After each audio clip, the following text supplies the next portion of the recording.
All right, guys, it is Logan with West Desert Wheeler. Super excited to bring out the Axial Gilamon buggy. I was actually fortunate enough to come out with the product developers with Axial and give a little bit of input as they designed this buggy and tested and tuned different aspects of it. So it's not new to me. I've driven it a bunch. It's actually a lot of fun, and I'm excited to show you guys what the RTR version does out here on the rocks. Let's go check it out. All right, guys, so we're going to start out on some of my favorite obstacles out here in Sand Hollow, Utah. That's where I am currently at. I will say this is going to be my first video with the Gilamon. This is not going to be a super comprehensive review. There are a lot of really great YouTube channels that cover the really comprehensive stuff. I gotta say, Scale Builders Guild did an excellent job reviewing all the different features and really going through the truck so you can know what to expect. I got my right rear tire in a bad spot there. But what is this truck? It is essentially an enlarged Capra.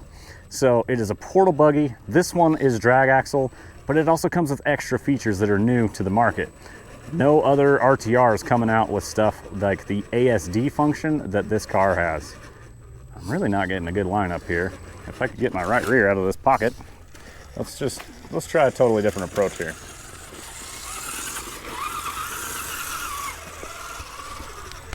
So it is 4-link front and rear, and it has a servo on axle mount. So you don't have to deal with any chassis mounted servo or anything, which is very realistic to a real buggy. I actually have a video in the works comparing the functions and features of this buggy to a real buggy coming up. So definitely get subscribed and stay tuned for that. I get to go out in a real rear steer portal car and talk about how this car is the same or different. So what really makes me excited about this car is the potential for the future upgrades on this thing. You can see this servo on the rear axle. I can wiggle it here. That is called ASD, and it allows you to use and lock out a rear tire like cutting brakes. So let's see here. Let's do this. Let's pivot out to the right. That right rear tire is locked. My left rear tire still rotates, and it helps the car really maneuver. And you can see how tight that thing just turned there. Four-wheel drive cars typically cannot do that.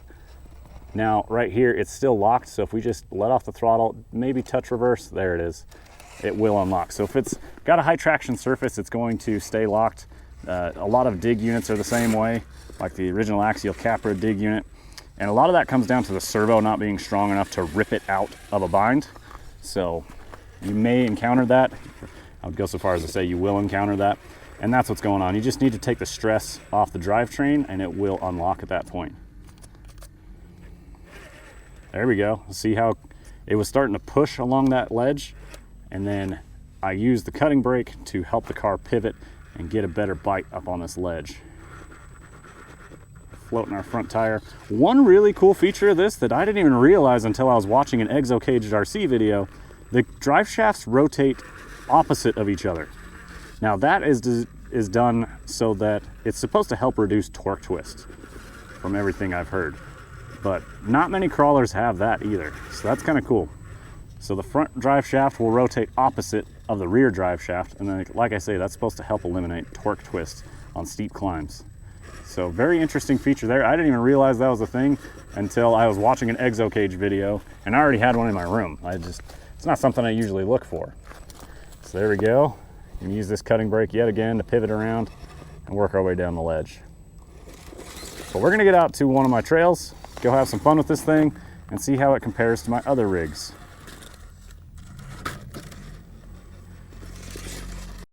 All right, guys, so let's talk electronics from Spectrum in this car. Truthfully, the gear ratio in this thing is really good for crawling and good slow controlled speed.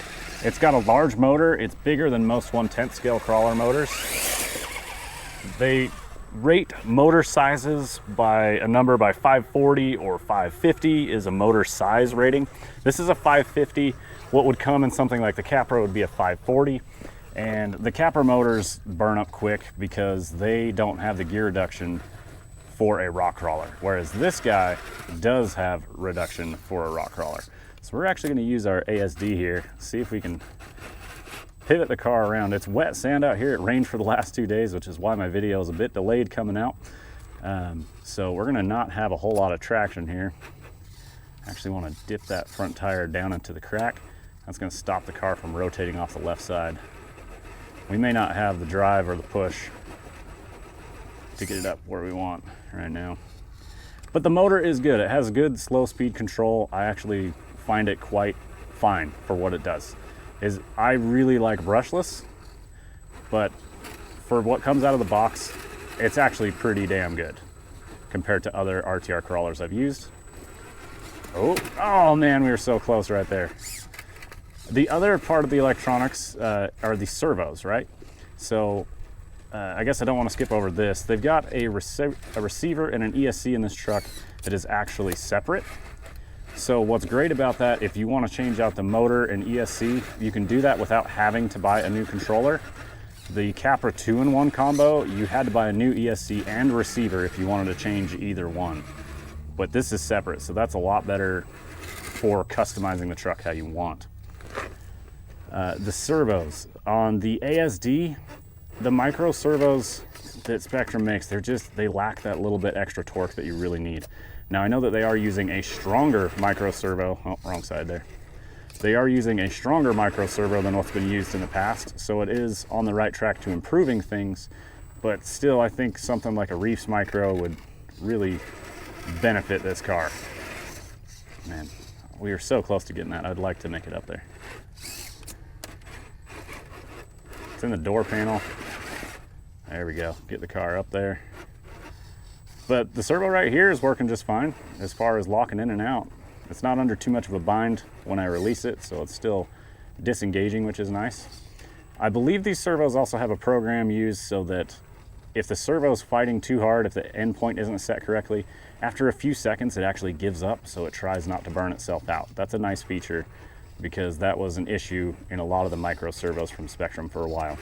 As far as the steering servo goes and is concerned, it is actually quite adequate considering this car has big tires on it.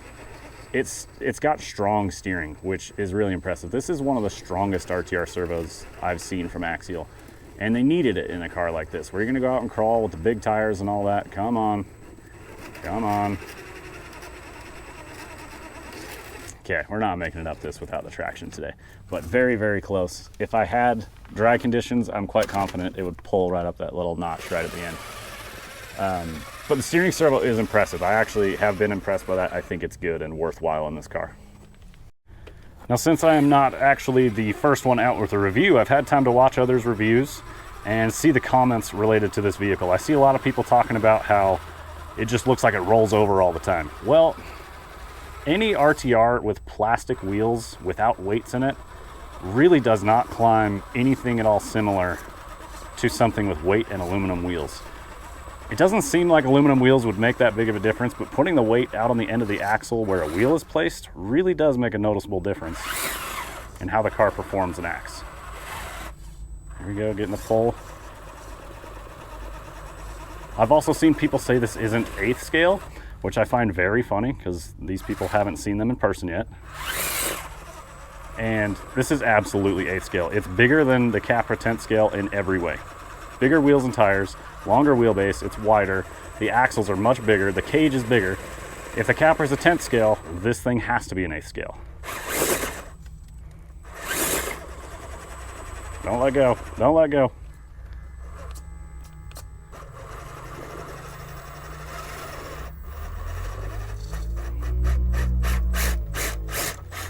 That ASD's locked. There it goes. It wasn't responding for a second, but we didn't fall off the cliff, so that's a good start. I'm really trying to crawl this because that's typically what a sign of a good crawler here. There we go. Had to use a bit of throttle. It is slick and cold today, so you know, take that with a grain of salt, but it made it up it. It didn't roll over backwards, so that's a good start. So this car comes with a path of upgrades so that people can customize and build this in a way that they find fits their driving style. And it actually leaves you with a lot of options, which is really cool. Inside the chassis near the transmission, there's a mount for a servo winch. If you want to set it up as a recovery winch, it has the fair lead out the nose of the car. And then it also has a point on the front axle. Let's see if we can see it here. This little guy down here, sorry, very difficult to point out. This little guy right here, you can attach a winch line to that and use it as a suspension winch. So you run your line through the cage, hook it to your axle, and if you needed to pull it in, you could take away the unloading suspension, which would make a big difference. These shocks have a lot of travel to them, so moving your center of gravity that far should make a noticeable difference out on the trails. So that's a great way that you could upgrade the car. The ASD function on the rear axle is also built into the front axle. You will need a parts kit that essentially gives you the option for ASD internally, as well as adding a servo to the front axle. So that's something you're gonna need to look out for. And then one of the coolest parts that I'm super excited about is the ASD function that works in locking out one side or the other also works inside the transmission. They have a front and rear dig that is controlled by one servo. This is really cool. I've wanted that in an RC product for years now. I've wanted front and rear only. Driving real buggies, front dig is very useful, but there are times where rear dig is essential. It's not as common that it needs it, but there are times where a rear dig would absolutely save a line. It will get up there and then it hits the wall on the right and the front and it kicks me back off. I'm gonna stop complaining about traction at this point, but okay, we did get a roll here, no big deal.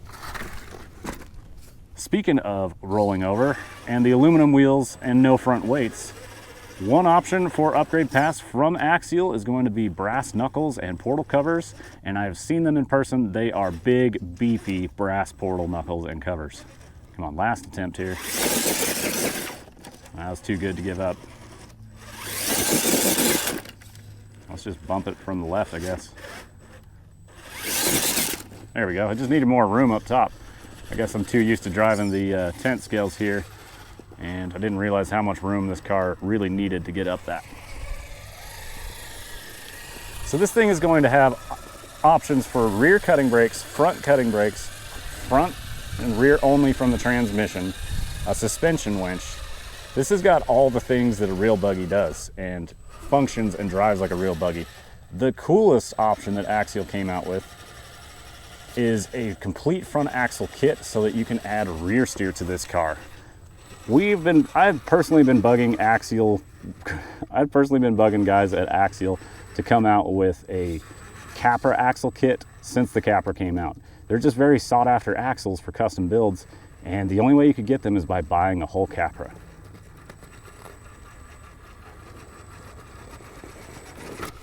Ooh, let go right there. This is a tricky line, so I'm definitely curious how she'll do on this, if it'll make it or not. It's also a lot bigger car than I typically drive up this.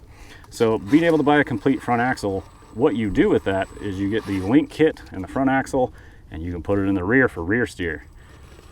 But then check this out, because the front axle has ASD built into it, now you have rear steer with cutting brakes and front and rear only.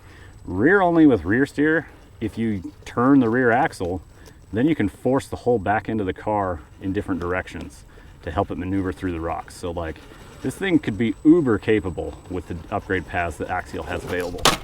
This thing is like a 1/4 inch from getting the hook it needs. It's so close. Let's see if we can get it up there.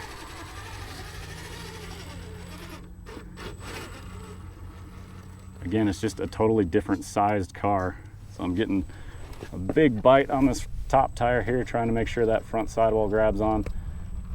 It does have 30% underdrive built into this right out of the box, so it's got the overdrive that we want. Don't let go. All right, just had to change my perspective a little bit, see where the tires needed to go, and it drove right up. We've seen that time and time again in my videos. Being able to see what you need to see is really beneficial. So let's lock our left rear here, see if we can. It pulled up that ledge. I'm gonna let go of it. Needs a little more push. Perfect. That ASD certainly comes in handy. And as I drove my real car, I had cutting brakes in my real car. They're effective in the real ones just like the little ones. It's super cool how effective this really is in the RC side. All right guys, so while out rock crawling my Gilamon doing the review, I bump into this guy. Who are we talking to? Rich Klein from Trail Hero. Yeah, so Rich is the man behind Trail Hero. Really cool detail on the Axial Gilamon. Rich, tell him what sticker's on the side of this thing. So my buddy Randall with Axial, he plugged the Trail Hero sticker onto the car, and we really appreciate his support over the years. He's been one of the really the founding people behind Trail Hero and what we've been doing. And he dedicates a lot of time to having fun at Trail Hero, and just the fact that he plugged us and got us involved with this project is pretty big. And we also talked a lot about this really cool actuator in the back and how it eventually gives you three-wheel drive. And that's a system that I helped develop in the real rock crawlers way back in the day, and benefits vehicles immensely. And the amount of turning and ability that you have with that system, especially in an RC car, I think is going to be super cool.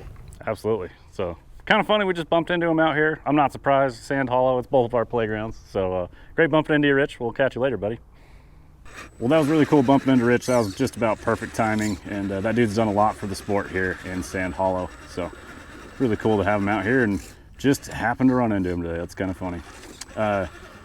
As far as tires on this car, this comes with 2.2s, and I happen to have a whole business based around modifying crawler tires into 2.2s. I call them cut and shuts. But you take a 1.9 tire and you modify them to be a little bit taller, but then they maintain the standard 1.9 width.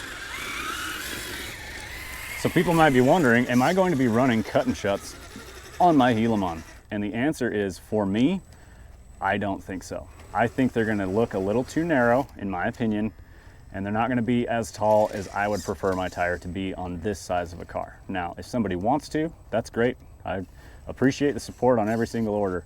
But for myself, I don't think that this is a cut and shut car. I think they're a lot more appropriate for something like the Vanquish Optic and or Axial Capros.